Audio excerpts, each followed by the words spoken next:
প্রবাসীদের সমস্যা সমাধানের লক্ষ্যে প্রবাসী সেল গঠন করব এবং প্রবাসী সেলের মাধ্যমে সকল সমস্যা সমাধানের লক্ষ্যে এই প্রবাসী সেল কাজ করবে। যে বাংলাদেশে 7.5 কোটি মানুষের বাংলাদেশে খাদ্যের অভাব ছিল, আজকে 18 কোটি মানুষের মধ্যে খাদ্যের অভাব নেই।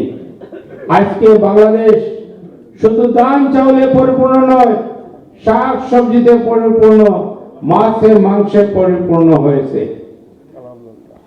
এই জিয়াউর রহমানের আমলে, খালেদা জিয়ার আমলে তার অর্থমন্ত্রী বলেছিল যে ভাতের বদলা আলু খাও, কপি খাও। আর শেখ হাসিনার আমলে এখন মানুষ ভাত মাছের কথা বলে না, এখন মাংসের দাম কত সেটা চিন্তা করে, মাংস কিভাবে খাবে সেটা চিন্তা করে। এখন মাংস খায় বাংলার মানুষ, ডিম খায় বাংলার মানুষ, নির্দ্বিধায় নির্বিঘ্নে। বাংলাদেশ আজকে মাথা উঁচু করে দাঁড়িয়েছে। এই সিলেটের বুকে আমাদের অনেক উন্নয়ন হয়েছে। সারা বাংলাদেশে যেভাবে উন্নয়ন হয়েছে, সিলেটেও হয়েছে।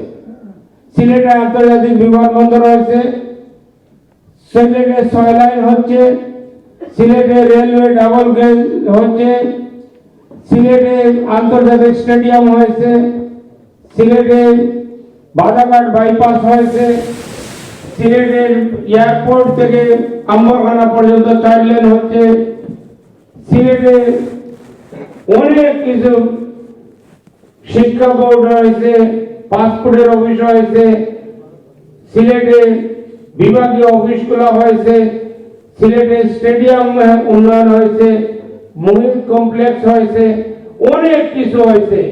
সিলেটে অসংখ্য, সিলেট আজকে উন্নয়নে ভরপুর।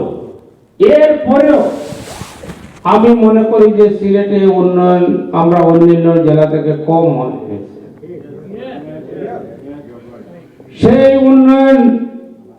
সেই উন্নয়নের দ্বারা অব্যাহত রাখার লক্ষ্যে আমার প্রাণপ্রিয় নেত্রী মাননীয় প্রধানমন্ত্রী, তিনি অত্যন্ত আন্তরিক। তিনি আন্তরিকতার সাথে এই সিলেটের প্রবাসীদের উন্নয়নের ব্যাপারে কাজ করে যাচ্ছেন। আপনারা দাবি করেন নাই, আপনারা দাবি করেছিলেন এমপি, আপনারা পেয়েছেন মন্ত্রী। সেটা কার অবদান? সেটা মাননীয় প্রধানমন্ত্রী জননেত্রী শেখ হাসিনার অবদান, আমাদের ছোট বাবা রেহানা আপার অবদান। তার জন্য আমরা তার প্রতি কৃতজ্ঞতা প্রকাশ করতেছি। আমরা অত্যন্ত কৃতজ্ঞতার সাথে তাদেরকে শ্রদ্ধা করে স্মরণ করি, আল্লাহ রাব্বুল আলামিনের শুকরিয়া আদায় করি। এখন আমাকে যে মন্ত্রণালয়ের দায়িত্ব দিয়েছেন, আমি নেত্রীর কাছ থেকে বিদায় নিয়ে আসলাম।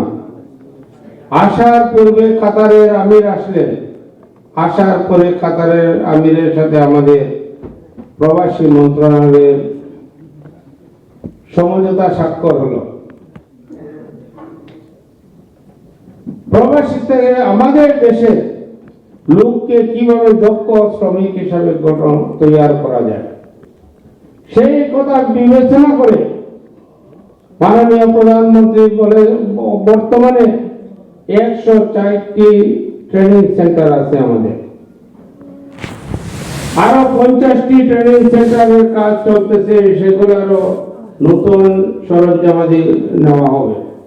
সমস্যার সম্মুখীন হবেন, সেই হিসাবে আমি আপনাদেরকে করজোড়ে অনুরোধ করতেছি, আপনারা বৈধ পথে টাকা পাঠাবেন, আপনারাও সম্মানিত হবেন, দেশ সম্মানিত হবে।